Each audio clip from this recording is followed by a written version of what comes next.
আসসালামু আলাইকুম, আবারও স্বাগত জানাচ্ছি। আমাদের যেহেতু সময় হয়ে গেছে, আজকে আমরা ক্লাসটা শুরু করি।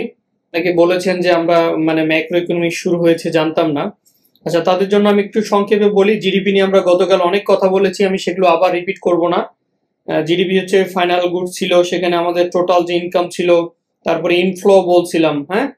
এরপরে হচ্ছে আমরা বলছিলাম যে আমার এখান থেকে যেটা চলে যাচ্ছে সেটা হচ্ছে আমরা বিয়োগ করছিলাম, প্লাস হচ্ছে আউটফ্লো, মানে দেশের বাইরে এই যে আমাদের দেশে যে লোকজনগুলো হচ্ছে বাইরে আছে এই টাইপস গুলো। আচ্ছা, ঠিক আছে, আমরা জিডিপি নিয়ে কালকে অনেক কথা বলেছি।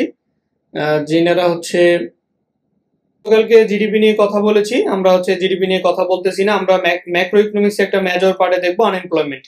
যে যে মানুষেরা হচ্ছে কাজ করতে চায়, তাদের ইচ্ছা আছে কাজ করার, তারা কাজ করতে উইলিংলি ইন্টারেস্টেড, কিন্তু তারা কাজ পাচ্ছে না, তাদেরকে আমরা শুধু বেকার বলবো।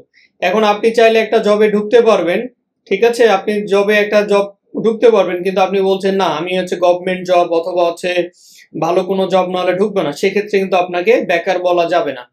আনএমপ্লয়মেন্ট রেট খুবই সিম্পল।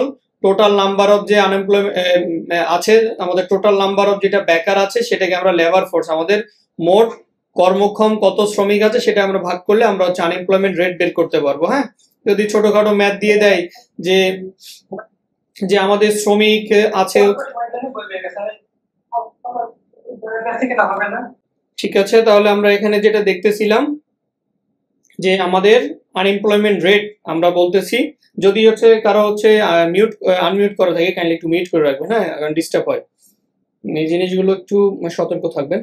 আচ্ছা, তাহলে আমরা হচ্ছে আনএমপ্লয়মেন্ট দেখলাম যে আমরা হচ্ছে চাইলে আমরা বেকার বলবো না, সেটা হচ্ছে যদি আমাদের কাজ করার হচ্ছে ইচ্ছা আছে কিন্তু আমরা কাজ পাচ্ছি না, সেক্ষেত্রে বেকার বলা যাবে। কিন্তু কারো কাজ করার কি বলে অ্যাবিলিটি আছে কিন্তু সে কাজ করতেছে না, তাহলে কিন্তু সে বেকার না।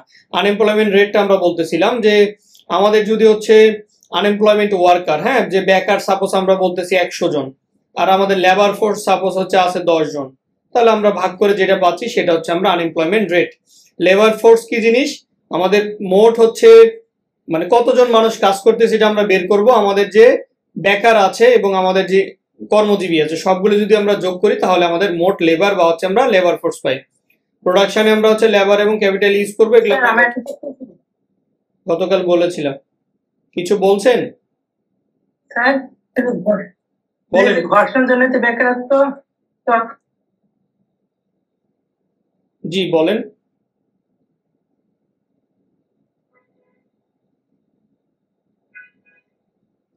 ভাই আমি আপনার কথা বুঝি নাই, হ্যাঁ, তাহলে আপনি একটু পরে বলেন যেটা বলতে চাইছেন, আমরা একটু পড়ি। আচ্ছা, তাহলে আমরা হচ্ছে ইনফ্লেশন গতকাল বলেছিলাম যে ইনফ্লেশন হচ্ছে আমরা বলবো যেটা হচ্ছে আমাদের সাস্টেইনড, হ্যাঁ, যেটা হচ্ছে নির্দিষ্ট সময় একটা সময় ধরে বাড়তেছে সেটাকে আমরা ইনফ্লেশন বলেছিলাম, আর যেটা কমে যাচ্ছিল সেটাকে আমরা বলেছিলাম ডিফ্লেশন। তো মনিটারি পলিসি, ফিসক্যাল পলিসি, এগুলো নিয়ে আমরা গতকালকে কথা বলেছিলাম। এগুলো তো আমরা খুব বেশি সময় নিলে আমরা হচ্ছে এগুলো পুরোটা আসলে কভার করতে পারবো না। তো জিডিপি নিয়ে আমরা গতকাল অনেক কথা বলেছি। আগের গতকালের ক্লাসটা যদি একটু হালকা এডিটের পর আপলোড না দেওয়া হয় ইনশাল্লাহ দ্রুত পেয়ে যাবে। তো জিডিপি নিয়ে আমরা কথা বলেছি, রিয়েল ভার্সেস হচ্ছে নমিনাল জিডিপি আমরা কথা বলেছি। গতকালকের ভিডিওটা একটু কাইন্ডলি এখান থেকে দেখে নেবেন।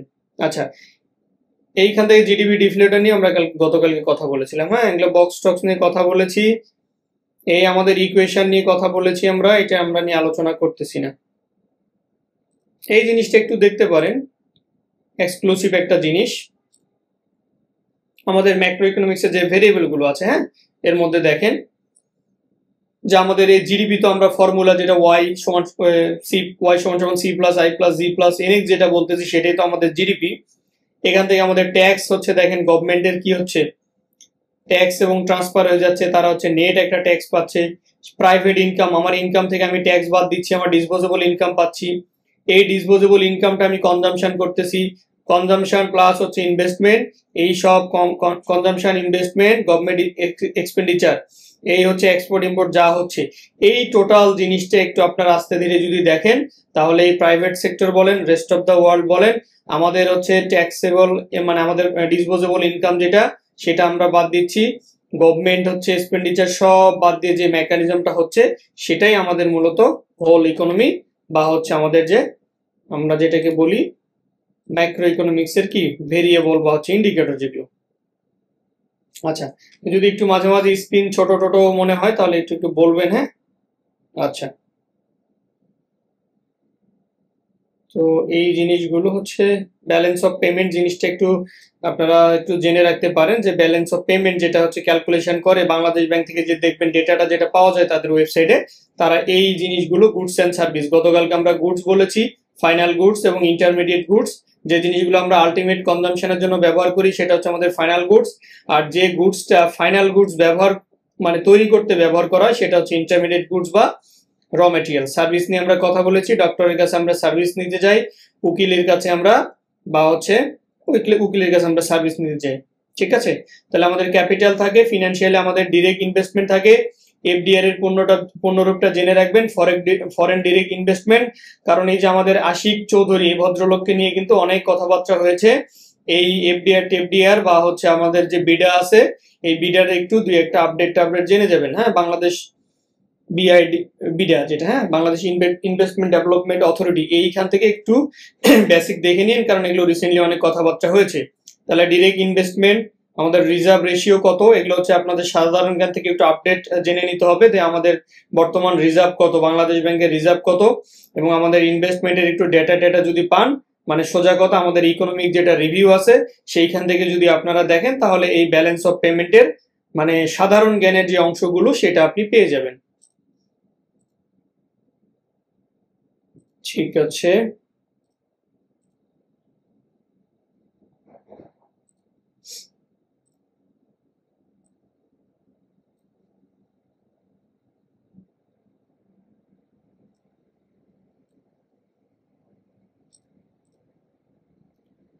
ওকে, তাহলে এখানে আমাদের জিডিপির যে ভ্যালু ট্যালু আছে এগুলো আমরা গতকালই অনেক কথাবার্তা বলেছিলাম, হ্যাঁ।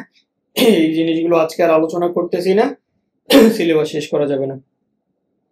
আচ্ছা, তো কপ ডগলাস প্রোডাকশন ফাংশন থেকে এখানে এমসিকিউর জন্য আমার কাছে যেটা বেশি গুরুত্বপূর্ণ মনে হয়েছে এই যে ভ্যালুগুলো দেখতে পারেন, হ্যাঁ, প্যারামিটারগুলো আলফা এবং বিটা, সেটা হচ্ছে আলফা এবং বিটা যোগ করলে কত হবে 1। তার মানে আমরা 1 থেকে যে কোনো একটা বাদ দিলে বাকি আমরা লেবার এবং ক্যাপিটালের যে রেশিও বলতেছি সেটাকে আমরা বিশেষ ধরনের একটা প্রোডাকশন ফাংশন, আমরা তো নর্মালি জানি যে production function Y equal to function of labour এবং ক্যাপিটাল, কিন্তু সেখানে একটা বিশেষ ধরনের ফাংশন ইউজ করেছেন সেটা হচ্ছে কপ ডগলাস।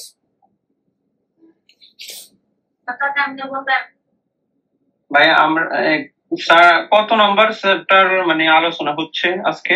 আচ্ছা, এখন বিষয়টা হচ্ছে আমি ম্যাক্রো ইকোনমিক্স এর যতগুলো চ্যাপ্টার আমাদের তো পিএসসি বলছে যে বেসিক, মাইক্রো এবং ম্যাক্রো এতটুকু বলে দিছে না, এটা কিন্তু আপনার মানে পিএসসি সিলেবাসের প্রথম ওয়ার্ড বেসিক, মাইক্রো এবং ম্যাক্রো, তো সেই হিসাবে এটা হচ্ছে আপনার চ্যাপ্টার 1, কিন্তু ওখানে যে পরের পার্টটা ম্যাক্রো যে পার্টটা আছে সেই ম্যাক্রো পার্টটা আমরা বলতেছি। আপনারা সিলেবাসটা পুরো অ্যানালাইসিস করে দেখছেন কিনা জানি না, প্রথমেই কিন্তু পিএসসি বলে দিছে বেসিক, মাইক্রো এবং ম্যাক্রো আপনার সিলেবাসের প্রথমেই, সো সেই ম্যাক্রো থেকে আমরা আলোচনা করতেছি। এখন ম্যাক্রো আপনারা 6 মাসের একটা বা 4 মাসের একটা সেমিস্টার করে আসছেন, কিন্তু আমাদের হাতে অত সময় নেই, আমি একেবারে চম্বুক অংশগুলো আপনাদের বলার চেষ্টা করতেছি যেখান থেকে। ধন্যবাদ, বুঝতে পারছি। ঠিক আছে, তাহলে আমাদের এই যে প্রোডাকশন ফাংশন যেটা আছে ওয়াই ইকুয়াল টু আমরা বলতেছি ফাংশন অফ ক্যাপিটাল এবং লেবার, লেবারের উপর ফিক্স থাকলে আমরা বলেছিলাম সেটা হচ্ছে শর্ট টার্ম, একটা যদি আমরা ফিক্সড করে দেই সেটাকে আমরা বলেছিলাম যে আমাদের শর্ট টার্ম, আর যদি আমাদের কোনো ফিক্স না থাকে কোনো ভেরিয়েবল সেটা আমরা বলেছি লং টার্ম বা হচ্ছে দীর্ঘমেয়াদী। তাহলে এখন আমাদের বিশেষ ধরনের একটা প্রোডাকশন ফাংশন আছে যেটাকে বলে কপ ডগলাস প্রোডাকশন ফাংশন, এর এই ভ্যালুগুলো ইম্পর্টেন্ট, এগুলো এমসিকিউ তে দিয়ে দিতে পারে যে কপ ডগলাস প্রোডাকশন ফাংশনের যে প্যারামিটার গুলো আছে তার হচ্ছে এই যে ভ্যালু যোগ করলে কত হবে, দ্যাট মিন্স আমি বলতে চাচ্ছি আলফা এবং বিটা এটা দুটো যোগ করলে সবসময় 1 হবে।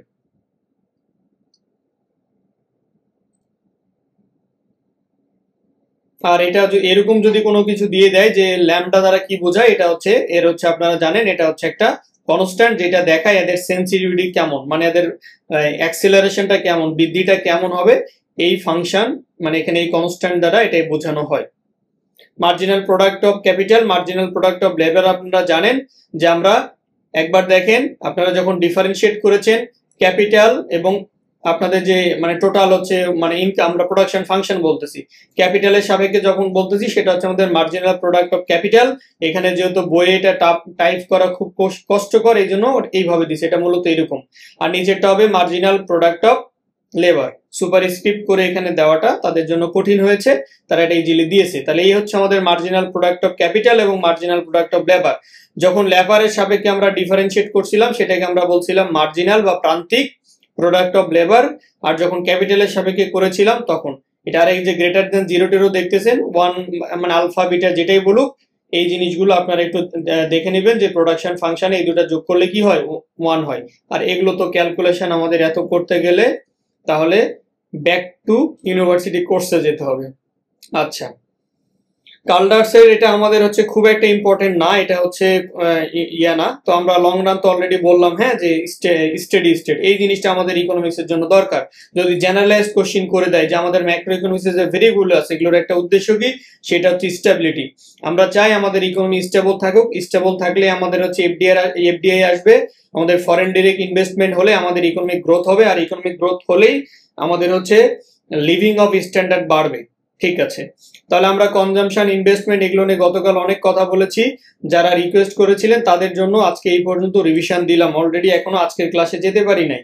তাহলে সেভিংস সমান সমান ইনভেস্টমেন্ট, এই বিখ্যাত থিওরি আমরা y সমান সমান c plus i plus g plus nx থেকে আমরা এটা কনভার্ট করে অলরেডি এখানে চলে আসছি। আচ্ছা, এই জিনিসগুলো আমাদের জন্য এত ইম্পর্টেন্ট না, কারণ আমরা এখানে সবগুলো হচ্ছে এই জাস্ট বেসিক ইয়েগুলো দেখা যায়। গোল্ডেন রুল অবশ্যই পড়তে হবে, হ্যাঁ, গোল্ডেন রুলটা পড়বেন। যে গোল্ডেন রুল হচ্ছে আমাদের লেবার এবং ক্যাপিটালের যে রেশিও দেখায় সেখানে, তো এটা যদি বলে যে গোল্ডেন রুলটা আমরা কোন ক্ষেত্রে ইউজ করি, তখন আমরা বলবো যে আমাদের এই যে মার্জিনাল প্রোডাক্ট অফ লেবার বা আছে আমাদের যে লেবার রেশিও আছে বা আমাদের যে ইনভেস্টমেন্ট আছে, যে ক্যাপিটাল রেশিও যেটা আমরা বললাম যে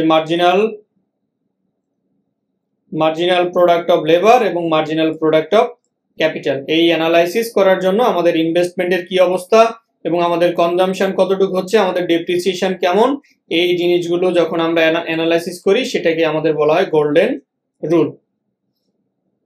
আর গতকালকে একটা জিনিস বলি নাই, ওকামস ল নামে একটা জিনিস আছে, এই স্পেলিংটা আমি হয়তো একটু ভুল করতে পারি, হ্যাঁ, ওকামস ল একটা বলে, OCKUWN সম্ভবত। তো ওকামস লটা আপনারা একটু দেখে নিবেন, হ্যাঁ, যে ওকামস লটা হচ্ছে আমাদের কিভাবে এই এর মধ্যে নেগেটিভ একটা সম্পর্ক হচ্ছে, মানে এর যে নেগেটিভ একটা সম্পর্ক আছে, হ্যাঁ, এটা দেখে নেবেন জিডিপিতে।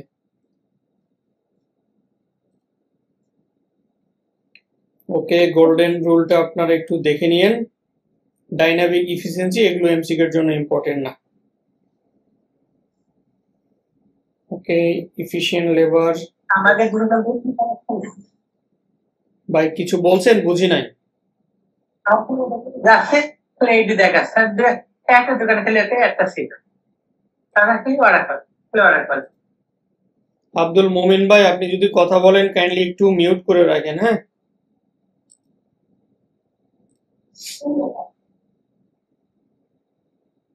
Thank you.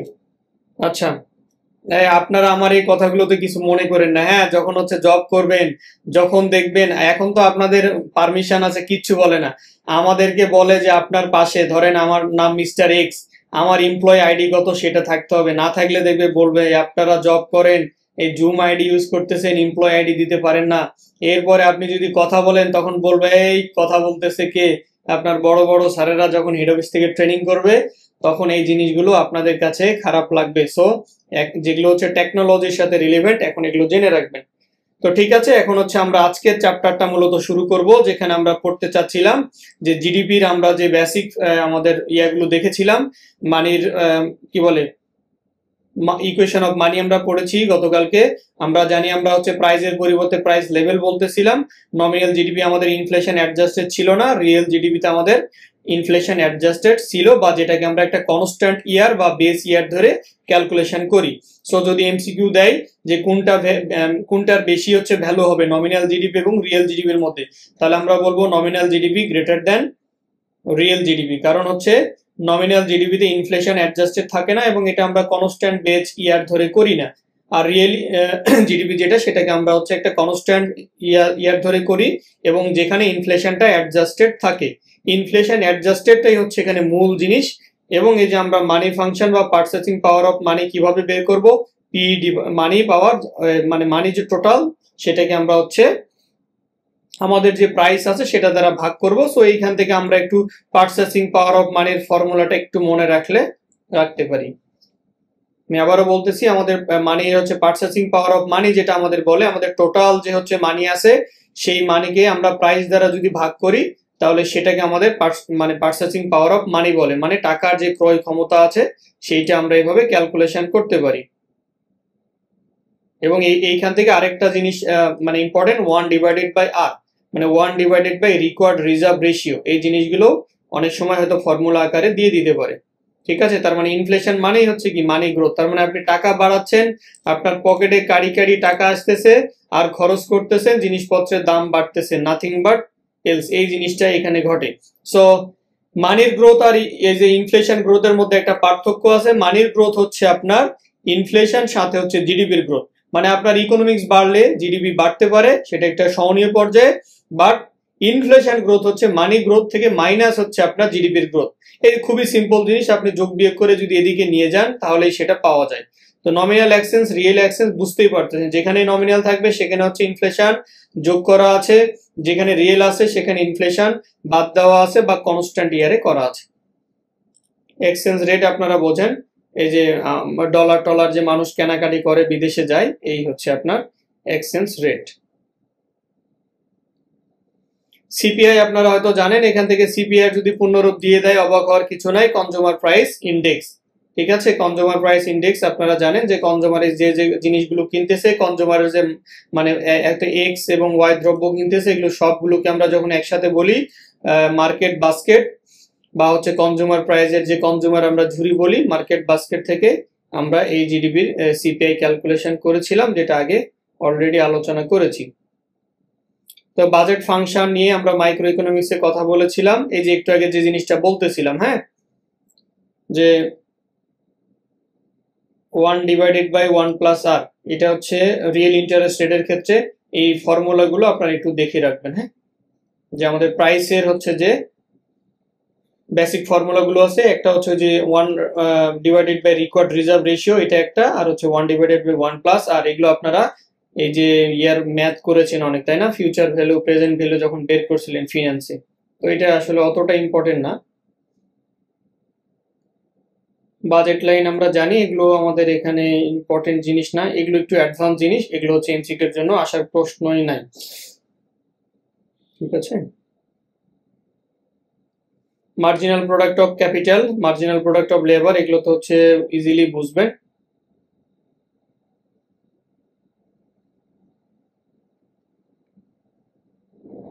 আচ্ছা, এই জিনিসটা কালকে বলেছিলাম, এইখান থেকে এমসিকিউ দেওয়ার মতো আরেকবার একটু বলে দিচ্ছি, যদি কেউ হচ্ছে কনফিউজড হয়ে যান বা গতকালকে যদি না বোঝেন, এই জিনিসটা আর একটু জানবেন। একটা হচ্ছে আমরা বলি লিকুইড মানি, যেটা হচ্ছে আপনার কাছে ক্যাশ আছে, তাই না। তো যে জিনিসটা আপনার কাছে ক্যাশ আছে সেটা হচ্ছে আপনার M1, কারেন্সি ইন ক্যালকুলেশন, আপনার হাতে যে টাকাটা আছে সেইটা। অথবা হচ্ছে আপনার ব্যাংক ডিপোজিট, ব্যাংকে হচ্ছে আপনারা জানেন বিভিন্ন থাকে স্বল্প মেয়াদী, এবং আপনার সেভিংস অ্যাকাউন্ট সাপোজ আছে। তো এই সেভিংস অ্যাকাউন্টের টাকা তো আপনি এখন আপনার যদি মানে ডেবিট কার্ড আছে আপনি উঠাইতে পারবেন, তার মানে আপনার যখন খুশি প্রয়োজন হচ্ছে আপনি ব্যবহার করতেছেন, সেটাকে আমরা বলতেছি M1। মানির আরেকটা ধরন হচ্ছে কি M2, এইখানে M1 চলে আসবে অলরেডি আমার হাতে যে ক্যাশ আছে, সাথে টাইম অথবা সেভিং ডিপোজিট। টাইম যে ডিপোজিট হচ্ছে আপনি হয়তো একটা এফডিআর করছেন, সেটা হচ্ছে 6 মাসের জন্য। এখন আপনার হচ্ছে ডেবিট কার্ড থাকলেও কিন্তু আপনি টাকাটা নিতে পারবেন না। সাপোজ আজকে শনিবার, ব্যাংক বন্ধ, আপনি কিন্তু এই টাকাটা নিতে পারবেন না। তার মানে আপনাকে রবিবারে ব্যাংকে যেতে হবে, আপনি এফডিআর করার জন্য একটা রিসিট নিয়েছেন বা আপনাকে একটা চেক দিছে, সেই চেকটা আপনাকে জমা দিতে হবে, এরপরে আপনি টাকাটা ভাঙতে পারবেন। তার মানে এটা খুবই সহজ, যেটা আমাদের হাতে থাকে সেটাকে আমরা বলবো মানির টাইপ 1। এরপরে মানি টাইপ 2 বলবো, মানি 1 থাকবে, সাথে হচ্ছে আমার কিছু স্বল্প মেয়াদী এফডিআর থাকবে, যেগুলো আমি চাইলে যখন খুশি ভাঙতে পারি, বাট এর মতো এত সহজে না।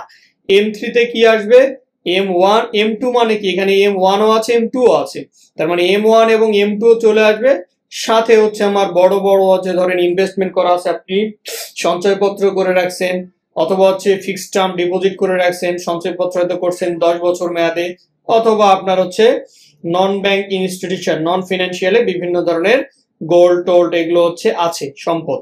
এই মানির এই জিনিসটা আমার কাছে ইম্পর্টেন্ট মনে হচ্ছে, এখান থেকে এমসিকিউ দিতে পারে, একটু দেখবেন অবশ্যই।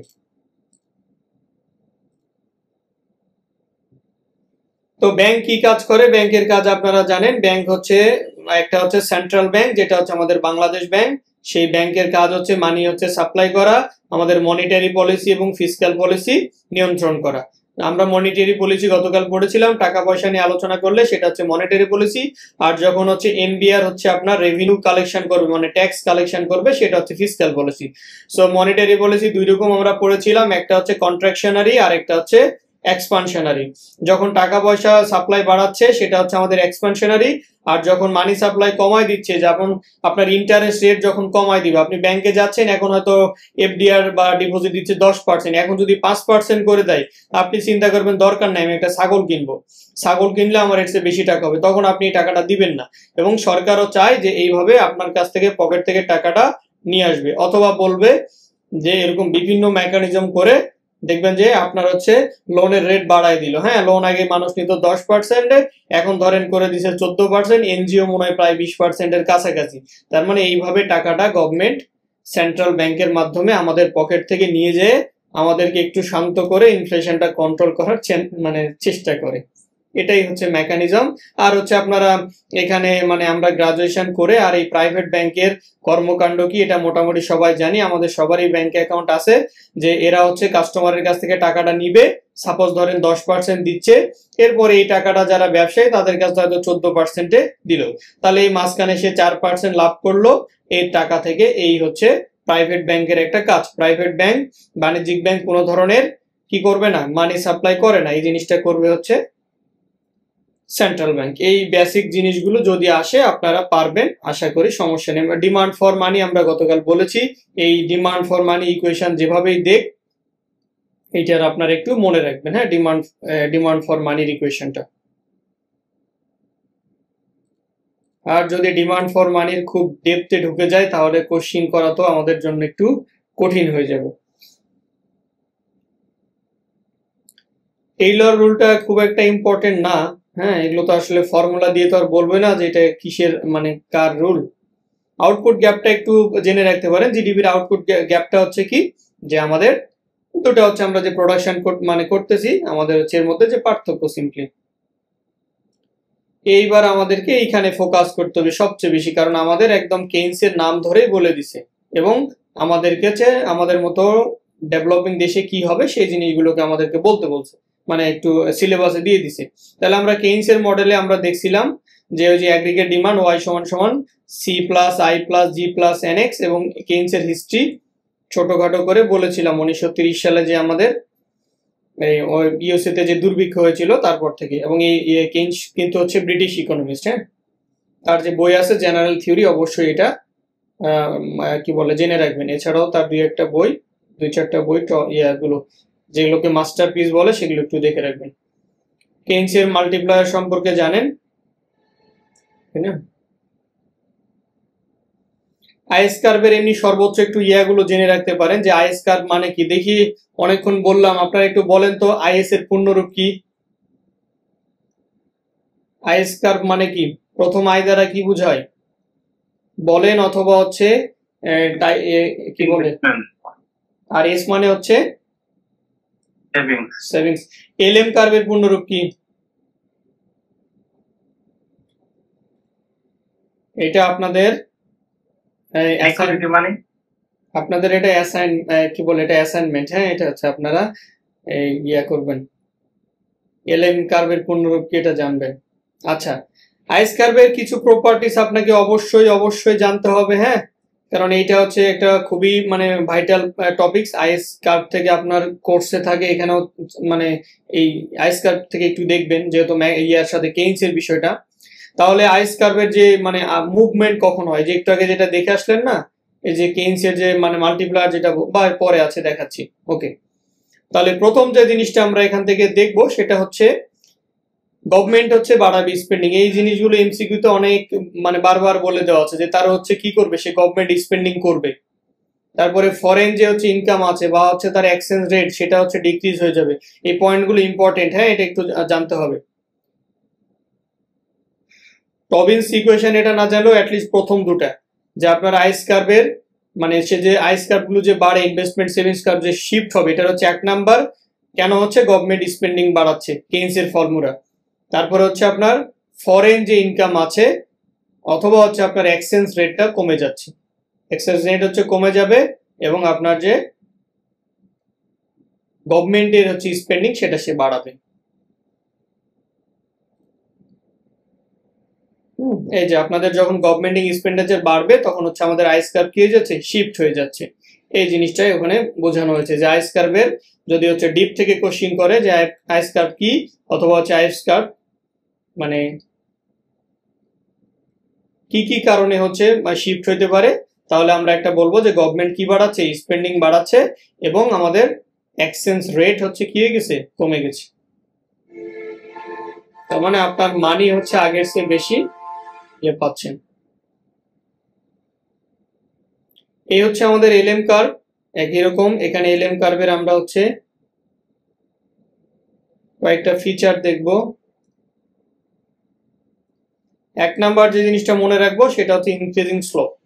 এলএম কার্ভের ক্ষেত্রে আমাদের হচ্ছে ইনক্রিজিং হচ্ছে একটা স্লোপ আর মানি সাপ্লাইটা কনস্ট্যান্ট, এই দুটা জিনিস আপাতত জানলেই হবে। হ্যাঁ, অত কিছু মনে না রাখলেও এলএম কার্ভ থেকে এলএম কার্ভের যদি ফিচার্স দেয় তাহলে সেটা হচ্ছে তার স্লোপটা হচ্ছে পজিটিভ আর মানি সাপ্লাই যেটা সেটা বলতেছে হচ্ছে কি কনস্ট্যান্ট। এইখান থেকে এই জিনিসটা সহজ যেহেতু এটা আপনারা অনেকবার মানে এটা আপনারা জানেন আমি আশা করি, যে হায়ার ইন্টারেস্ট রেট যদি হয় তাহলে হায়ার কি হবে, আউটপুট। কারণ আপনার যখন হচ্ছে ইন্টারেস্ট রেট বাড়বে তখন আপনি ব্যাংকে বা হচ্ছে যেখানেই হোক রাখেন টাকাটা, সেটা হচ্ছে আপনার কি হবে, প্রফিটের একটা বিষয় পাবেন। তার মানে স্লোপ হচ্ছে কি হয়ে যাবে, স্টিপার। যত স্লোপ হচ্ছে যত স্টিপার হবে, হ্যাঁ যেমন এটা ফ্ল্যাটার, এটা আর একটু খাড়া হচ্ছে, তো মানে যত স্টিপ হবে তত হচ্ছে এটার মানে পজিটিভের দিকে যাবে। স্লোপ যেটা স্টিপার হবে। তাহলে এলএম কার্ভ থেকে অবশ্যই এটা মনে রাখবেন যে এটা হচ্ছে স্লোপটা হচ্ছে ইনক্রিজিং হয়, মানি সাপ্লাইটা কনস্ট্যান্ট থাকবে আর ইন্টারেস্ট রেট যদি বাড়ে তাহলে আমাদের আউটপুট হচ্ছে কি হবে, বাড়বে।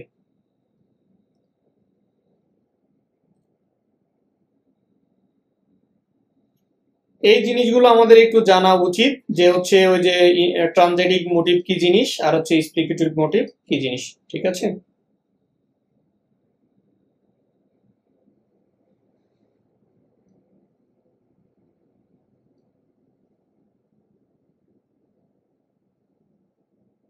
তাহলে এখান থেকে আর আমরা আর তেমন কিছু দেখবো না।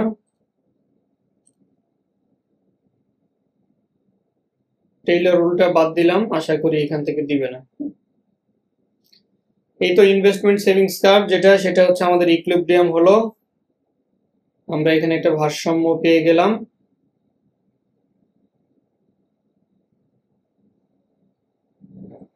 আচ্ছা, গুডস মার্কেট আর মানি মার্কেট নিয়ে একটু বলি।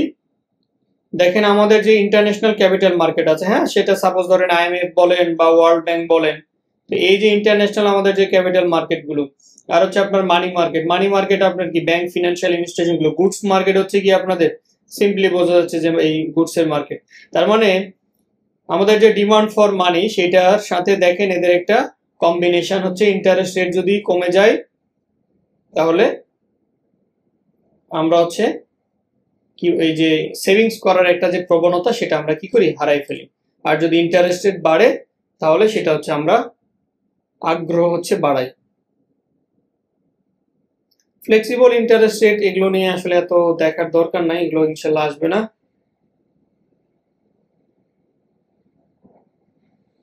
আইস কার্ভ এগুলো একটু দেখলেই চলবে এখান থেকে।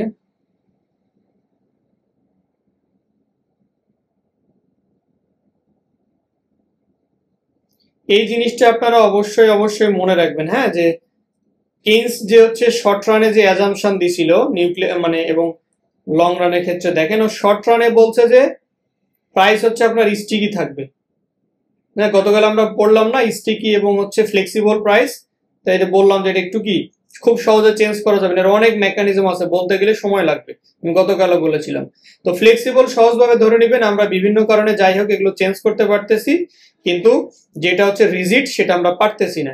কেইন্স শর্ট রানে ধরে নিছে, তার একটা অ্যাজাম্পশন অনুমিত শর্ত হচ্ছে প্রাইস হচ্ছে কি হবে, স্টিকি থাকবে। বাট লং রানের ক্ষেত্রে এসে যেটা দেখছে যে প্রাইসটা হচ্ছে কি ফ্লেক্সিবল। এই জিনিসগুলো যদি ডিপ কোশ্চিন করে তাহলে কিন্তু আপনাকে দিবে যে কেইন্স শর্ট রানের প্রাইস কেমন থাকে, প্রাইস হচ্ছে স্টিকি। আর যদি লং রানের ক্ষেত্রে বলে তাহলে সেই প্রাইসটা ফ্লেক্সিবল। ফ্লেক্সিবল মানে বুঝতেছেন সহজে হচ্ছে কমানো যাচ্ছে, আর স্টিকি মানে বোঝা যাচ্ছে যে এই জিনিসটা কমানো খুব সহজে যাবে না। ফিলিপস কার্ভ মাস্ট পড়তেই হবে, ম্যাক্রো ইকোনমিক্স পড়বেন না, ফিলিপস কার্ভ মানে ম্যাক্রো ইকোনমিক্স পড়বো ফিলিপস কার্ভ পড়বো না তাহলে তো হয় না। হ্যাঁ, ফিলিপস কার্ভ কি দেখায়, ইনফ্লেশন এবং আনএমপ্লয়মেন্টের মধ্যে একটা কি সম্পর্ক, এটা হচ্ছে ফিলিপস কার্ভ। অবশ্যই ফিলিপস কার্ভ আমাদেরকে দেখতে হবে।